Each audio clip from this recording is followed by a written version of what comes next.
Okay, welcome everybody in this final recording where we will talk about determining true longitude. Now, in practice, there are two ways to determine true longitude. You can either do it by a line of position at the moment when the true bearing is east or west, or you can do it when the bearing is approximately east or west, meaning that you're at a maximum deviation of 20 degrees from the east or west bearing. That's the first way to do it. The second way is to determine your true longitude at meridian passage when the sun is culminating and when the sun is at its highest position, when the bearing will be north or south. Now, again, true longitude, determining true longitude is a special method or a special variation on the intercept method. Okay, because when we want to determine true longitude, voila, we can easily determine true longitude when our line of position becomes a meridian. Okay, and when the line of position is situated like this in the north-south direction, then it is a meridian. Well, then you see that your true bearing will be east or west. The line of position is always perpendicular to your true bearing. And so when the true bearing is east or west, or nearly east or west, our line of position becomes a meridian of longitude, or nearly a meridian of longitude. And so when we have this meridian of longitude, we know we have determined our longitude. Now, when can we use this method? We can use it when the bearing is exactly 100% east or west. And that is when our celestial body is in our prime meridian. At that moment, when we determine the moment that our bearing is east or west, our line of position will become a meridian of longitude, and so that way we have determined our true longitude. The V stands for true longitude. But we can also do it near sunset or sunrise. We know that the celestial body is in the east or in the west at sunset or around sunset and sunrise. We can also do it near sunset or sunrise. So when the bearing is approximately, not 100% east or west, but when it is approximately east or west, with a maximum variation of 20 degrees, going from 70 to 110 degrees when the sun rises or when the celestial body rises in the east, or going from 250 to 290 when the sun or the celestial body sets in the west. At that time, we obtain an almost true longitude that we call the approximate longitude, which is GA. So at the moment that our celestial body is exactly in the east or in the west, it means that it is in the prime meridian. The celestial body is in the prime meridian. Then we obtain a true longitude. Our true bearing will be exactly 90 degrees or 270 degrees, and so perpendicular to this true bearing we find a meridian of longitude. That is in the east in the morning and in the west in the evening. Okay, and that will always be around the time of sunrise, depending on what time of the season we are. I've explained that to you earlier when we were talking about sunset and sunrise. But we don't always have to really determine the true bearing when the celestial body is exactly east or west. We can have some variation on this. We have a specified time frame. We can also determine our approximate longitude when you're at a variation of 20 degrees to our bearing east or west. So to calculate our true longitude, we actually need two things. First, we need to know what time and what moment our bearing will be east or west. So we need this time in GMT. And then we also need to determine, will our celestial body be visible above the horizon? So what will be the height of the celestial body above the horizon when it is above the horizon, when our celestial body is bearing east or west? Now, first of all, what is the time that our true bearing is east or west? Well, for that we will use our polar angle. our polar angle will help us to determine at what moment the celestial body will be in our prime meridian. Okay, so we know that when the celestial body is in the prime meridian, that our azimuth will be 90 degrees. The prime meridian being the meridian going through the east and through the west. And so if we take a look at this triangle here, when our celestial body, this is our celestial body, when the celestial body is in our prime meridian, this one here, I will use another color, the orange one here, that is our prime meridian, going through the east and on the back side through the west. So when our celestial body is in that prime meridian, we see that our azimuth will be 90 degrees. The azimuth is always measured from the north in the northern hemisphere, from the south in the southern hemisphere, over to the east or to the west, that we know. To the east when we are at or near sunrise, excuse me, to the west when we are after meridian passage, so when the sun is going to the point where it will be setting beneath the horizon. Okay, so if we then take a look at this navigation triangle that we obtain at the moment that our azimuth is 90 degrees, this will be our navigational triangle. And so this is a rectangular spherical triangle where we can use the rules of Napier, which we learned in the first year. And then you obtain this formula here. You know that the cosine of B will be equal to the cotangent of the polar distance multiplied by the cotangent of 90 degrees minus the colatitude. That is simply just the rules of Napier that you can, they learned to represent this to you, where you leave out the 90 degrees, then you say 90 degrees minus col, 90 degrees minus the zenithal distance, and then the angle, the side of the triangle, and this angle here. So that is the rule of Napier. And that you can transform into this formula, which tells you that the cosine of P is equal to the tangent of the declination multiplied by the cotangent of your latitude. Voilà.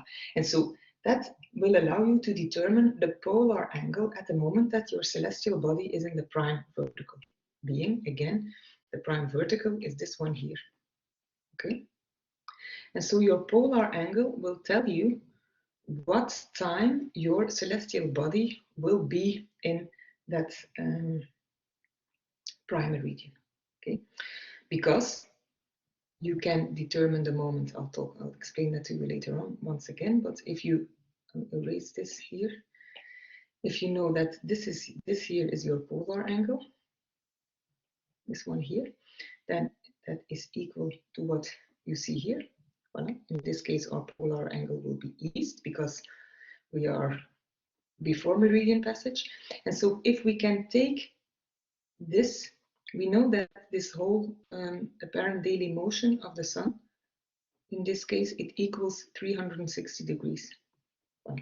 If we can take then a part of the arc, being that one there, that is equal to our polar angle, if we transform that into time, voila, then we can say, okay, at meridian passage, we are at 12 o'clock LAT. If we can transform that moment into GMT and then do something with our polar angle that we transformed into time, then we get the GMT of the moment that our celestial body is here in this prime meridian. Okay, and that's why we will want to calculate, first of all, our polar angle to determine at what time our bearing will be east or west. Okay, voilà.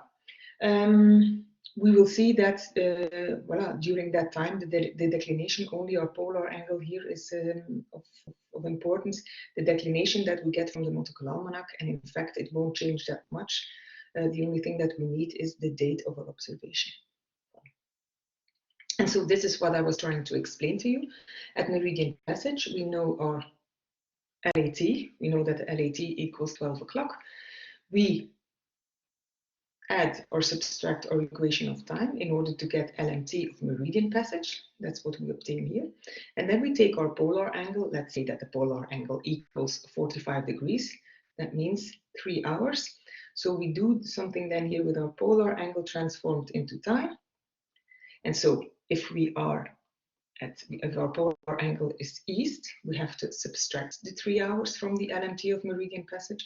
If our polar angle is west, we do LMT of meridian passage minus P transformed into time. If your polar angle is west, this means that your post-meridian passage, then you have to take the LMT of meridian passage and add your polar angle transformed into time. Okay, voilà. And so then you get your local mean time of meridian passage. Sorry, when the bearing is east or west, excuse me. And voila, then you can transform this into time by using your estimated longitude or your dead reckoning longitude in order to obtain an approximate GMT of the moment that your celestial body will be in the prime vertical. Okay. Well, and so how do you calculate the polar angle? You calculate the polar angle by using this formula that you get from the rectangular triangle, and it's a rectangular triangle because your azimuth is 90 degrees. Your azimuth is 90 degrees when the CB, the celestial body, is in the prime meridian. And so from this formula here, you get your declination from the nautical almanac, and your latitude is your dead reckoning latitude. Okay, so this is this formula that will allow you to determine at what time your celestial body will be in the prime vertical. And so again, here you have this, but it's a little bit enlarged, the same drawing. You know that this one here is your navigation triangle, the one that I'm marking in red now. In this navigational triangle, it's a rectangular triangle. Your triangle is, because the azimuth angle is 90 degrees. And so this one here is your polar angle. This equals this arc on the apparent daily motion of your celestial body. And so you know the time of meridian passage that you get from the nautical almanac. This is LAT 12 o'clock. This you can transform into an LMT of meridian passage. Then you do something here with your polar angle transformed into time. And this will give you then an LMT when the celestial body is in the prime meridian. Okay? And then you do something with your estimated latitude in order to see what the GMT will be when the celestial body is in the prime meridian. Now, as I already told you earlier, when will the bearing be east or west? When we were talking in an earlier chapter on sunrise and sunset, we know that celestial bodies do not necessarily exactly rise exactly in the east or in the west, because we know that this depends on the declination. Okay, so don't automatically assume that because when the sun is at meridian passage, upper or lower meridian passage, that your bearing is north or south, that automatically this means that the bearing will be exactly east and west when your celestial body is rising or setting. No, it will be near the east when your celestial body is rising and more to the west when the celestial body is setting. But the bearing will only be east, exactly east, and your declination is 0, and that only happens at the vernal equinox. And then the sun will set and rise in the east and in the west. Okay, but you know that the declination changes to the north in the summer, to the south in the winter, and so your rising and setting will go more to the northeast or northwest or southeast, southwest, depending on what time of the year you are. Okay, so you know that at the vernal equinox the declination is 0. Then during summertime it rises up to a maximum declination of 20 degrees north, and then it goes down again to 0 at the autumnal equinox, and then the declination passes to the south up to its maximum declination south in the wintertime.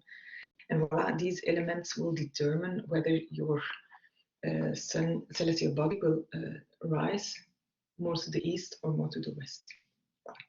Now, we can also determine the altitude when our bearing is east or west. And again, we go back to the same spherical triangle where we can see, again, with the formula of Napier, that the cosine of the polar distance equals the sine of 90 degrees minus the col, multiplied by the sine of 90 degrees minus the zenithal distance. 90 degrees minus col equals latitude. 90 degrees minus zenith distance equals your altitude that you already know, or you should already know. And so then if we isolate our sine of the altitude, we obtain the formula, the sinus of h is equal to the cosine of the polar distance multiplied by the cosecant of the latitude. And so this way you can pre-calculate the expected altitude at the moment that the celestial body will be in the prime vertical.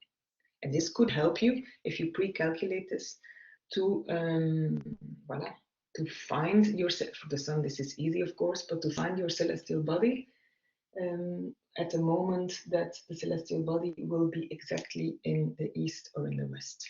Voilà. Now, we want to determine our true longitude. If we want to determine our true longitude, we have to do this at the moment that the bearing of the sun is exactly east or west. And so if the bearing is exactly east or west, as I already told you, we obtain a true longitude abbreviated by GV, la longitude vraie, et voilà. Now, how does this happen in practice? We know the time of our observation. We can see on our compass at what moment our celestial body will be exactly in the east or in the west.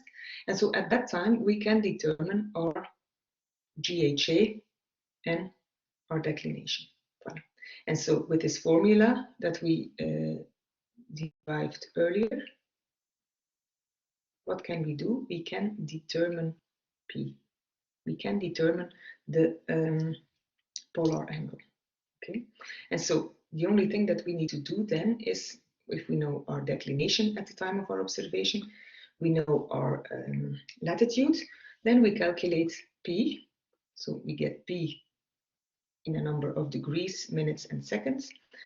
We transform P into LHA. P becomes LHA.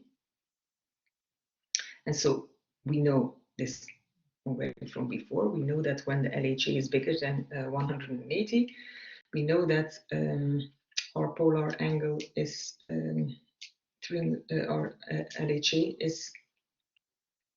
our polar angle is 360 minus LHA. And when our LHA is smaller than 180 degrees, we know that our LHA equals our polar angle. Okay, so this way we transform our polar angle into a local hour angle. Okay, and so since we know the time of our observation, we can determine our Greenwich hour angle. And then if we compare LHA and GHA, we obtain a true longitude. Okay, so again, how do we do this in practice? We know the time of our observation in G and T. We determine our GHA and also our declination. Okay, with the formula cosine P equals tangent declination multiplied by the cotangent of L, we determine P. That we transform into LHA. We compare this to our GHA, and then voila, this way we become our longitude.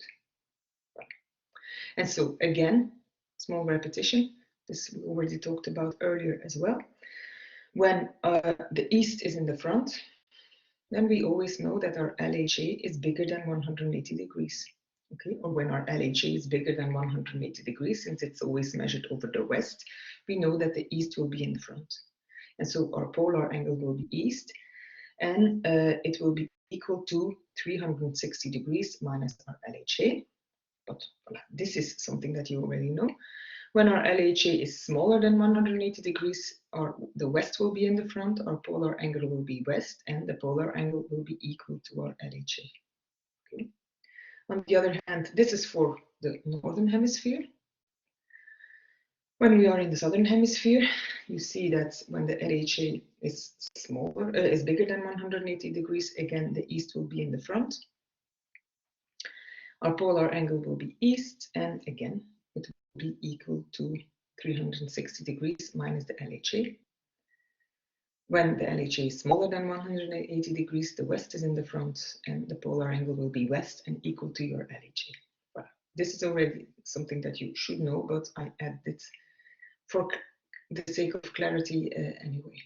Okay, well, and so you see that the polar angle will always be east when your celestial body is rising, and that your polar angle will always be west when the celestial body is setting.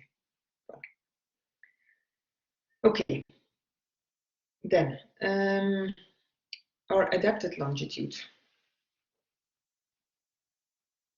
Excuse me, I have to check something. I know it's okay.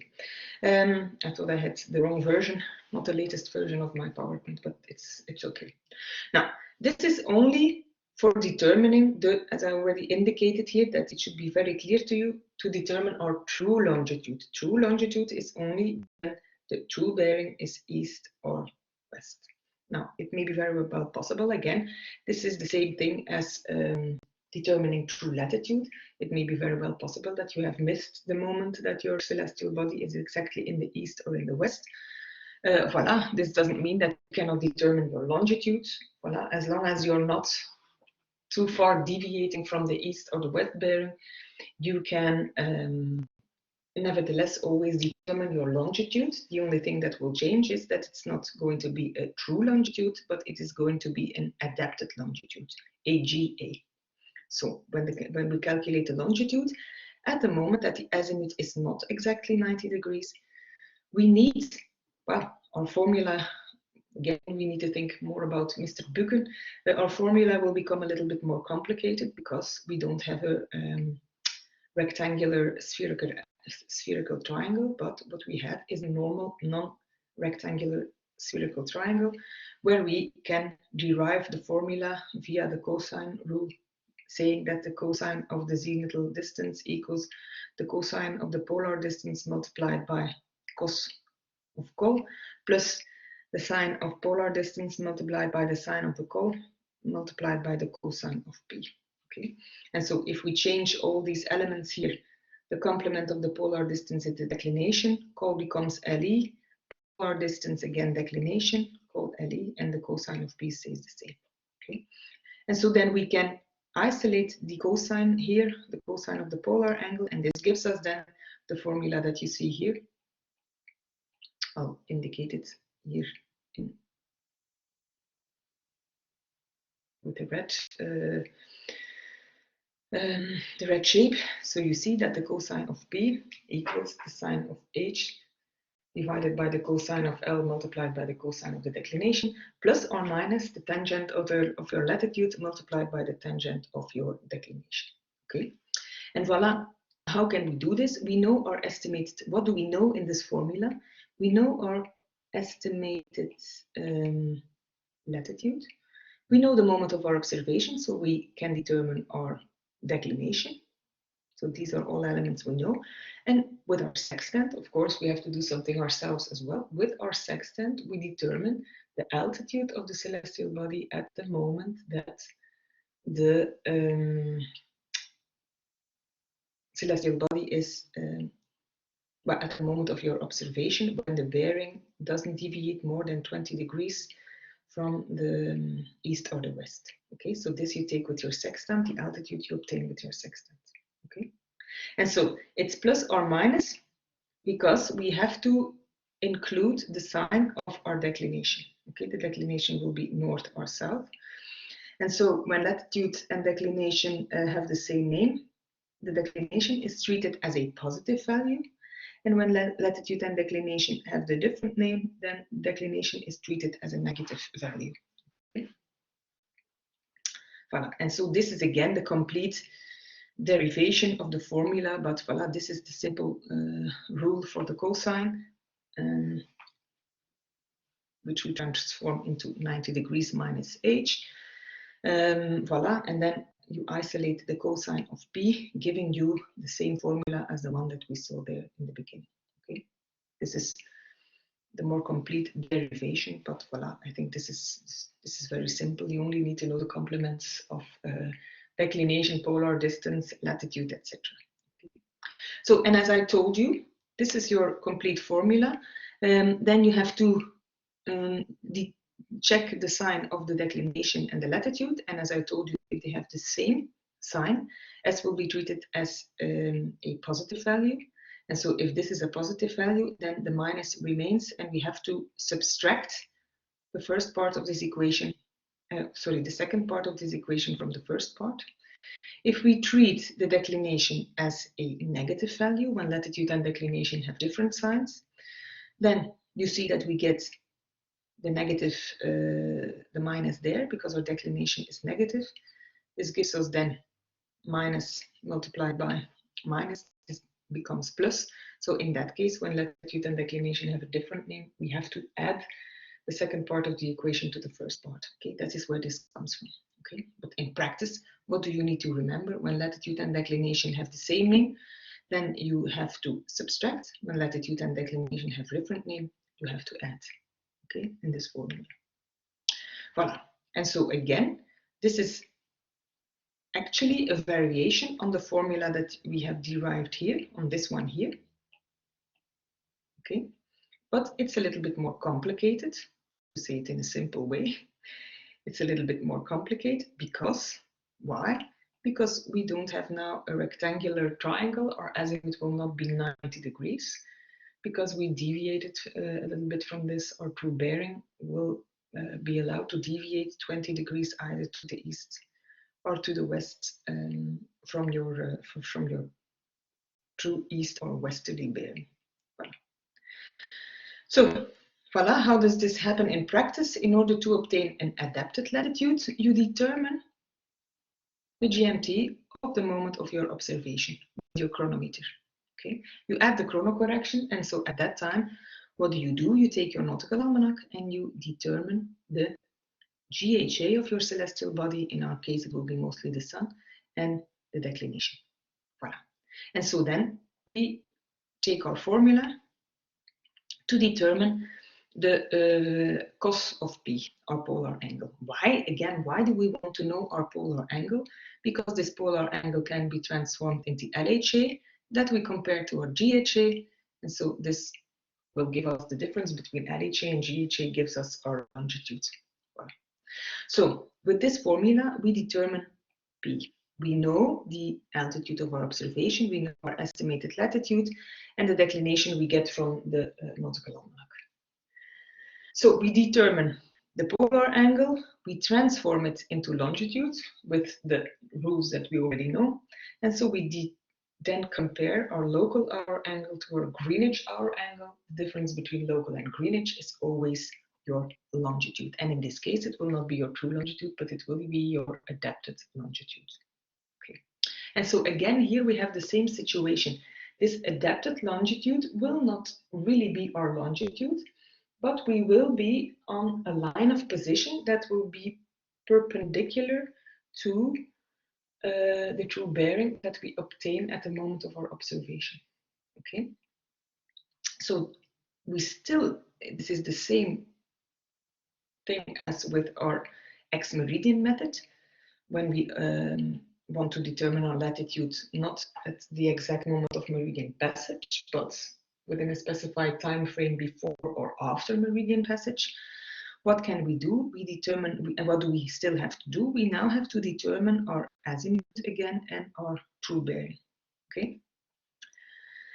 And so, voila, when we know our estimated latitude and our adapted longitude, it's from that position that you will have to mark your true bearing and then indicate your line of position perpendicular to that true bearing. And so it's somewhere on this line that your ship will be.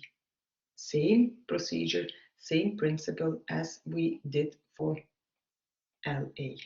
Okay, and so exactly, it's really exactly all the same. So we can determine our true latitude and our true longitude. True latitude that we will determine at meridian passage.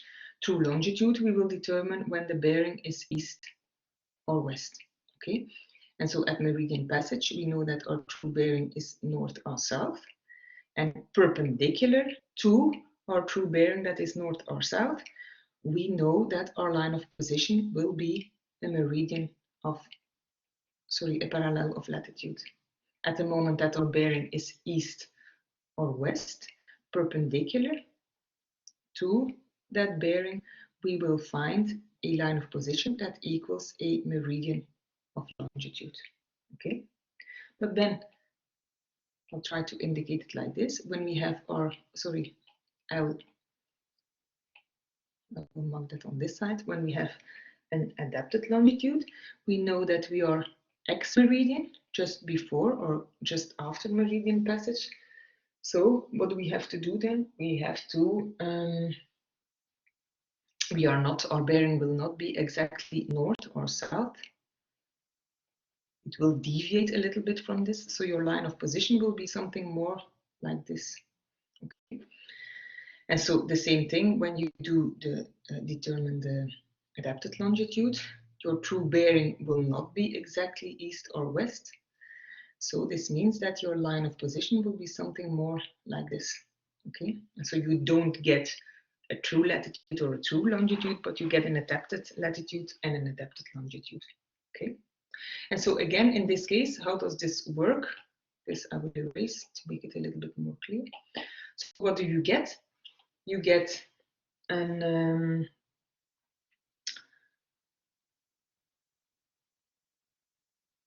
so you start from your you start from your estimated latitude and estimated longitude. Then with the adapted longitude method, you determine your adapted longitude. Voilà. And so where you find the intersection with your adapted longitude and your latitude, at that point there you will have to mark the true bearing, being this one here. So you mark there your true bearing. Okay, and so perpendicular to that true bearing, you mark the line of position. And so it's on this line of position that your ship will be.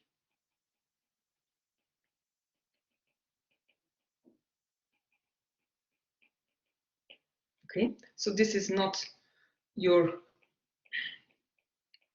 true latitude. No, because you were not exactly at the moment that your true bearing was east or west. You deviated from that by not more than 20 degrees. So, voila, you get a true bearing that is not exactly east or west, and so you're on the line perpendicular to that true bearing. Okay. Voila. Now, so this is a small overview on how you have to do this. We'll make an exercise on that later on. So voila, this is the layout. I suggest that we immediately do the exercise. We are on the 24th of October 2020. Watch time is 6:49. We know our dead reckoning position. We know the chronometer time, the chronometer correction, index correction. We know our height of the eye and our true altitude of the sun's lower limb. So, what do we do? First of all, we want to determine, so it's the same thing, if this chrono time, whether it's 4 o'clock or 1600. So what do? We transform our longitude into time. This gives us more or less 10 hours. So this becomes 1600 hours, 43:84. And so now we know that if we compare this to our chrono time, that the chrono time is in PM. So if we want to express this in GMT and add our chrono correction, the chrono is running fast, so we have to subtract the correction. And this gives us then 16:52:13 GMT. Forgot the T here. Okay. Voilà. Then, voila, we know that this is our formula. That this is the formula that will allow us to determine the polar angle that we can transform into LHA. Well, if we want, what else do we need? We have the LHA. We need to compare this to our GHA in order to determine our longitudes. Remember, we are doing an exercise on determining the longitude. So, first thing that we do is we determine our GHA at the moment of our observation. So this is what we find in our nautical almanac. We add the increments, always add the increments, and this will give us then the GHA at the exact moment of our observation. Okay. Now, what else do we need? We also need to know what our polar angle is so that it can be transformed into LHA. And so if we look at this formula, we know our latitude. Well, we can determine our declination at the moment of our observation. This is our declination. For 1600 hours, we watch, we see in our nautical almanac what our D correction is, and we see that it is augmenting, it's getting bigger. The D correction, this is for 60 minutes, but we only need 52 minutes. So voila, the increments and corrections table, we find that this becomes 0.8. But voila, you can just as well say, okay, we take 0.9, we divide it by 60 and multiply it by 52, and this should give you the same value. Okay, so you add this 8 seconds there, and this gives you then 4.7. South, 12 degrees, 4.7. So now we know also our declination in this formula. And so the only thing that we still need is our age. Well, now we have a sextant. At the moment of our observation, we determine the instrument's altitude. To make it a little bit easier for this exercise, I've given you directly a true altitude, being this one here. This part, normally you get an instrument height that you need to correct to give you an observed height. Then you add, you subtract the dip correction. This will give you then the apparent altitude, and then the total correction for refraction will give you a true altitude. Okay. Now, if we put all of this information in this formula here, then we can calculate our polar angle. And so in this case, what do we need to do? We need to add or subtract. That is something we need to determine. We know that our latitude is, what was it? Our latitude is north. Our declination is south. So latitude and declination have different names. So this means that in this case, we will need to subtract. Okay. So this will give you then for the polar angle 71 degrees, 33.6. And we know that we are in the morning. So voilà, we are doing an observation in the morning. So this means that the polar angle will be east. Okay. So we know that our polar angle is east. So the east is in the front. This means that our local hour angle is bigger than 180 degrees, and that our polar angle equals 360 minus LHA. So this means that in this case, LHA is 360 minus the polar angle. Okay, and so then you get this specific value that you see here. Local hour angle is 288 degrees, 26.4. Okay. Voila. And so we know that we are trying to determine our longitude. So what do? We compare our LHA to our GHA. That's what we will be doing here in this schedule. So we know that our GHA is 77 degrees, 01.6, and our LHA is 288 degrees, 26.4. We know more or less that our longitude will be west. Voilà. Then we know that Greenwich is best. And so we know that we have to subtract our LHA from our GHA in order to obtain our GA. Okay. And so what do we need to do here? We need to add 360 degrees to 77. And then we subtract 288. And this gives us then in total 184 degrees, 35.2 west. Okay.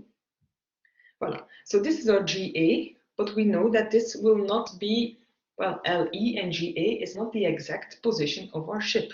No, we now still anyway need to determine our true bearing, and then perpendicular to the true bearing, at the point where the true bearing intersects with our GA, there we mark our line of position. Okay, so we determine A, B, and C. We transform C into an azimuth. We know that the azimuth gets the same. I forgot to add the S there. We know that the azimuth gets the sign from the S and our polar angle.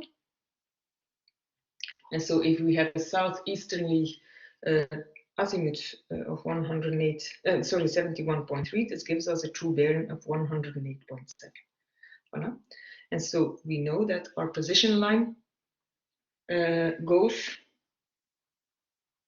from, is perpendicular, excuse me, is perpendicular to this one. So it runs from 18 degrees 7 up to 198 degrees 0.7, okay, through the position, our LE and our GA. Okay, so we have our LE and we have our GA. Voilà. There we mark our true bearing in this case. Our true bearing will be something like this. Sorry, no, it's the other way around, as I see. So our true bearing will be indicated in green. Our true bearing will be something like this. Voilà. And then where the true bearing intersects with our GA, there we mark our line of position, perpendicular to that one. And so this is the line that our ship will be on. Okay? Voila. And then you can do another observation, combine this with that line of position, and then you can find your true position actually. Voila. Now, again, how do we determine the relation between our GHA and our LHA? I tried to clarify this a little bit for you here. If this is Greenwich, we know that the GHA of the sun was 77 degrees in this case. We know that the local hour angle was 288 degrees, so that is starting from your position. This is the CB. That is your position. We know that it's always measured over the west, so we know that the angle here will be your local hour angle. Okay. We know that we are in the west, Greenwich is best, so we need to subtract in order to determine the longitude. Here, we need to subtract the LHA from our GHA. So we add first 360 degrees, and then we subtract the local hour angle in order to get our longitude, which is this one here. Okay. If we should have another example, let's say if we should have a Greenwich hour angle of 344 degrees, that would be then the green one here for the celestial body, and our local hour angle would have been 316 degrees, and this is our local hour angle starting from our position. Voila. And then we can clearly see that in this case our longitude equals this arc is our GHA minus that one here being our LHA. Voilà. And so we end up with a longitude which is west, in this case 28 degrees 31.3. So in this case we see that Greenwich is best. This is always the same rules that apply. And so when Greenwich is best, we know that our longitude is west. Okay. Voilà. So these are the two methods in order to determine your true longitude when the bearing is east or west, or nearly east or west. I've told you that there is a second method to determine your true longitude, and that is the method to determine your true longitude when you're at meridian passage. You know that at meridian passage, the local hour angle is 0 degrees or 360 degrees. Okay, when the celestial body is in your local meridian, you know that the polar angle is 0 degrees. Okay. You know that actually we have no navigation triangle. The navigation triangle collapses because the polar angle is 0 degrees. And so when we know the exact time of meridian passage, we can determine our GHA. Now, how do we determine the exact time? That we do via the nautical almanac. Or, if you know, either you do it via the nautical almanac, or another thing that you can do is, you know, in the nautical almanac you have the meridian passage that is marked there. Okay, LIT 12 o'clock.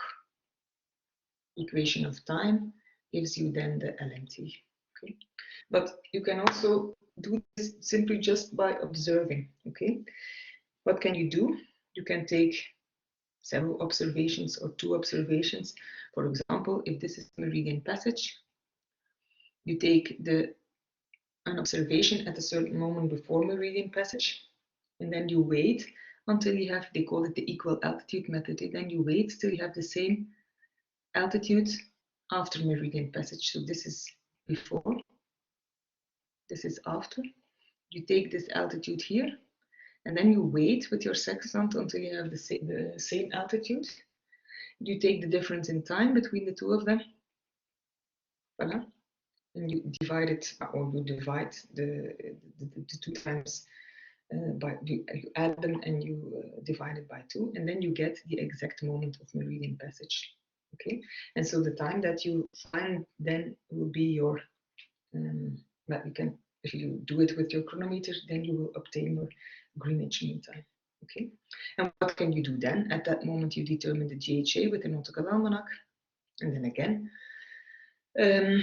you take the local hour angle, you add or subtract the Greenwich hour angle, and that will be your longitude. At the exact time of meridian passage, the local hour angle will be 0, so the Greenwich hour angle will actually be equal to your longitude. Okay. Voilà. Now, we can also make combinations of latitude determination and longitude determination. When we determine our latitude, we call this a latitude line. When we determine our longitude, we call this a longitude line. And so we can combine the 2. Okay, how do you do this? You can first of all determine your latitude at meridian passage. This will give you true latitude. And then you can also determine your longitude when your true bearing is east or west. This will give you your true longitude. And so if you combine the 2, you know your position. You know LV and you know GV. But it also may be very well possible that you obtain a true latitude, as mentioned here, but that you have in the morning at meridian passage, you determine your true latitude at meridian passage, and it may be very well possible that in the morning you have obtained not a true longitude, but a GA, an almost true longitude, because your bearing was not exactly 90 degrees or 270 degrees. Okay, and when we do this, when we are in this situation, there is again a shortened method, and this method is called the Pachel Method. In order to, well, actually, again, this is a variation on the normal intercept method, but the only thing is that with this Pachel method, you will not have to make a real drawing, okay? Because you can calculate your true position, and in this case, it will be actually your difference between GA and GV that you will determine. You can calculate this via a mathematical method, and this mathematical method is called the Pachel method. Okay, so what is Pachel? It's a combination of true latitude and an almost true longitude. And in practice, this will be, you will determine in the morning a line of position, as I explained to you, a GA, when your true bearing was almost east or west. So you start in the morning from your estimated position, estimated latitude, estimated longitude, and that you can transform into an estimated latitude and an adapted longitude via the formula cos pi is blah, blah, blah. This will allow you to determine P. This will allow you to determine LHA. If you know your GHA, you can determine G. So this will give you your LA and GA. Voilà. This is the first thing to do. Then you have to transfer this position to true noon, because our second observation is an observation that we will do at true noon. Okay. Now we know the difference in time between our observation and true noon. And what is that? That is nothing else than our polar angle transformed into time, that I explained to you earlier during this recording. And so voila, if we transfer the position LE and GA in the direction of our course, or RV, and the distance that we have covered during the time that we have between our observation in the morning and our true noon, which is PT multiplied by your mean speed. Voila, then you can transfer this position to LE and GA accent. Okay, voila. And then the third thing to do is to do an observation at true noon. And so at true noon, you know that with this formula, you can determine LV. And then you get the position LV and GA. Okay. Now the only thing that we need to do is to change our GA accent into a true longitude. And how can we do this in an easy way without having to make a complete drawing on a chart? We can do this with the Pachel method. Okay. And so what is this Pachel method about? You know that you start from an estimated position. In the morning, let's say that this is your estimated position. Okay, and so in the morning you determine a true, an adapted longitude. Let's say that you get this GA there. Okay, then you also know that you have to take, because you know that it's an adapted longitude, this means that you will not be exactly on this line here. So what do you need to do? You know that you still need to determine your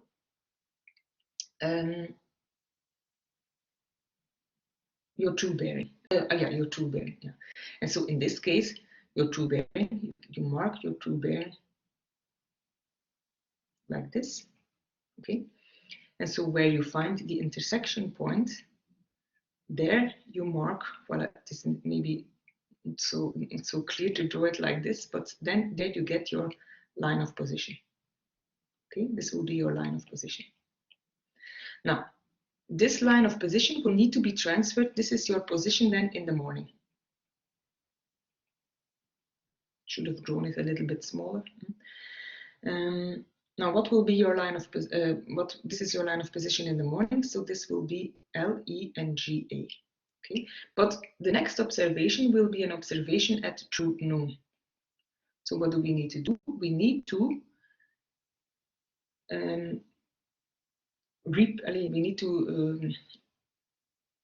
adapt the position of this LE and GA to our position of true noon. Okay, and so as I told you, we know what our course is, we know what our RV is, and we also know what the distance will be covered, because this is our mean speed multiplied by our polar angle. We know that in this on the celestial sphere, we know that if this is our polar angle, and this, let's say that this is the apparent daily motion of the sun, we know that this here will be our polar angle, and that equals this angle here. And so this is the moment of meridian passage. This is the time of your observation. So we know that the polar angle transformed into time will be the time difference between the morning observation and the observation at true noon. Okay, and so we put the line of position and the true bearing that we obtained in the morning, we transfer it to the position of true noon. Okay, and so this will give us, I will erase all the rest here, this will give us then LE accent and GA accent. So this is for the Pachel method, this is our starting point. We have obtained an almost true longitude in the morning, when our bearing was almost east or almost west, deviating not more than 20 degrees from it. Okay, voilà. And so if we transfer this line of position, being the red one here, I'll indicate it like this. This is our line of position, and this is our true bearing. I hope you're still with me. Then you know that this will be your azimuth. Okay, and you know that the azimuth will be equal to that.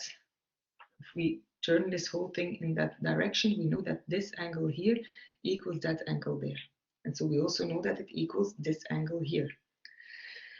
Now, at the moment of true noon, there's something else that we do. What else do? We determine at that time our true latitude. Okay, we do it again an observation of the sun. Okay, we transform it into zenith distance. Then we know that we have to do something with our declination in order to get a true latitude. And so the true latitude that we obtain is that one there. Okay, again, the red line that we have here. Okay, but we only still have, the only thing that we have is our GA accent, and where GA accent intersects with LV, voila, there we find the red line indicating LV. Okay, but we don't want GA, we want actually GV. Okay, and what is GV? GV, that's what I told you earlier, you need to combine two observations.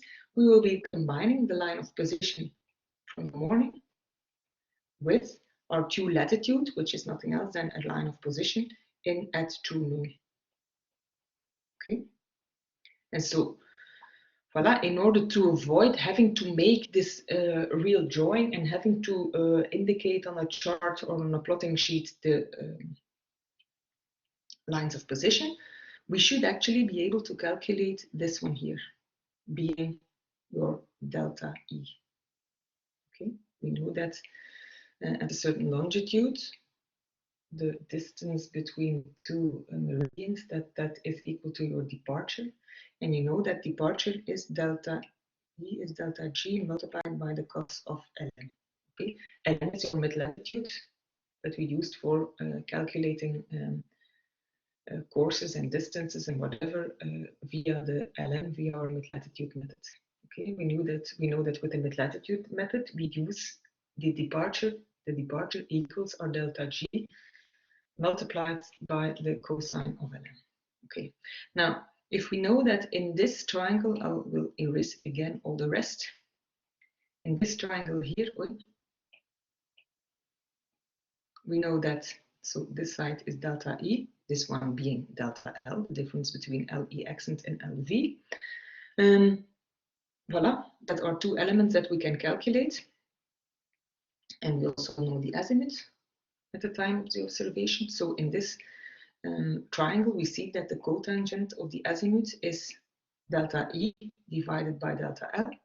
We know that delta E is equal to delta G multiplied by the cosine of ln. Okay, and so we put this in that formula there, giving us the cotangent of the azimuth being equal to delta G multiplied by cos L divided by delta L. If we isolate then delta G, this is the formula that we get for calculating our delta G. Okay, and so we know in this formula our latitude, we know the azimuth, and we know delta L being the difference between LV and LE accents. Okay, and so if we then take a closer look, we will see that this argument here, cotangent of the azimuth subdivided or divided by the cosine of L, that is equal to our C factor from the ABC tables that we obtained at the moment of the observation in the morning. Okay, so we know that this is from our observation in the morning. This is our true bearing from the observation in the morning. That's what our azimuth equals this one here equals that one there. So the C from that azimuth is voila, the factor that we see here. So we take our delta G. In order to calculate our delta G, the only thing that we need to do is we take the C factor from the observation that we did in the morning, and we multiply it by delta L. Delta L being LE accent, or the difference between LE accent and LV. Okay, and so this way we can easily calculate delta G that we can then transform into a true longitude. GA accent plus or minus delta G will give you a true longitude. Okay, and so this is actually the Pachel method. And the Pachel method, what is this? Well, as someone of you indicated earlier, well, you can also calculate this whole stuff with the intercept method. But there are shortened methods for calculating your latitude and your longitude when you are at specific moments of the day. Okay, for meridian, for true latitudes or adapted latitude or almost true latitude, this will be around culmination of the sun, around meridian passage. At the moment of meridian passage, you use true latitude. Just before or after meridian passage, you use the ex-meridian method, being the fact that you apply correction to your observed altitude because you don't observe the celestial body at the exact moment of meridian passage. So you apply correction. So voila, again, you will be in the possibility to easily and quickly via a shortened method your adapted latitude. Voila, this is nothing else than a variation on the intercept method. I explained that to you earlier. You can also calculate your calculated altitude, compare this to your observed altitude, determine the intercept, and voila, this would give you approximately the same result. With this longitude, it's the same thing. You can determine your longitude in a shortened method at the time when your bearing is east or west or almost east or west. Voila. In this case, you will have a simple formula to determine your polar angle, because at the exact moment of the celestial body being in your prime meridian, your azimuth will be 90 degrees, and so you get the simple formula for cosine p.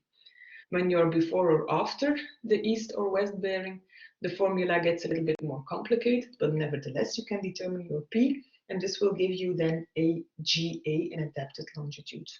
Okay, and then if you combine these two methods, this is the Pachel method. You obtain a almost true longitude in the morning. This will give you this one here. Oh, excuse me. You obtain an almost true longitude in the morning, and this will give you then from L, E, and GA. You draw it like this. You have L, G, and GA in the morning, with this being your true bearing, and perpendicular to the true bearing, your line of position. Okay, so this one is that one there, and this is your true bearing. Voila.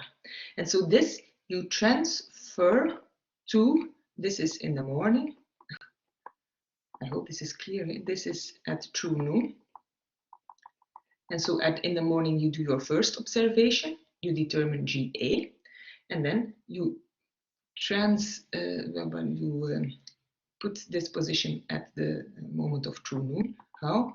Using your polar angle transferred into time. And so this way you get LE accent and GA accents. Okay. Then you do the second observation. The second observation will give you LV.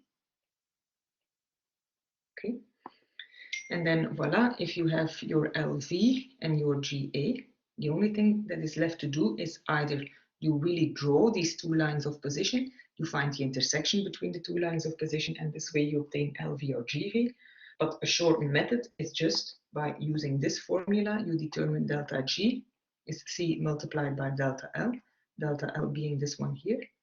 And so this way you can easily determine delta G, voila, to get GV. The only thing that you will need to do, but this will get clear, this is maybe a little bit complicated, but this will get clearer when you do the exercises after the holidays. The only thing that you need to see is whether you have to add or subtract delta G. Okay, let's say that we are in the east. In this case, then you will have to subtract delta G, but if your line of position would be indicated in that direction, you would have to add delta G. Okay, so you still need to make a small sketch like this, but you don't need to do the whole drawing on the plotting sheet. Okay, voila. Now there is an exercise here, voila, which will explain to you how to determine the latitude and the longitude. I will put the exercise, the calculated exercise on Blackboard voila, it's quite a long exercise. I will give you the scheme on how to do this, but the actual exercises on this part we will do in the practical exercises that we will do after the holidays. Okay, but this is what you should do. First of all, you determine the true longitude. At the moment of observation, you determine your polar angle. You have your observed altitude when your bearing is almost east or west. You know your estimated position. You can determine the declination at the moment of your observation.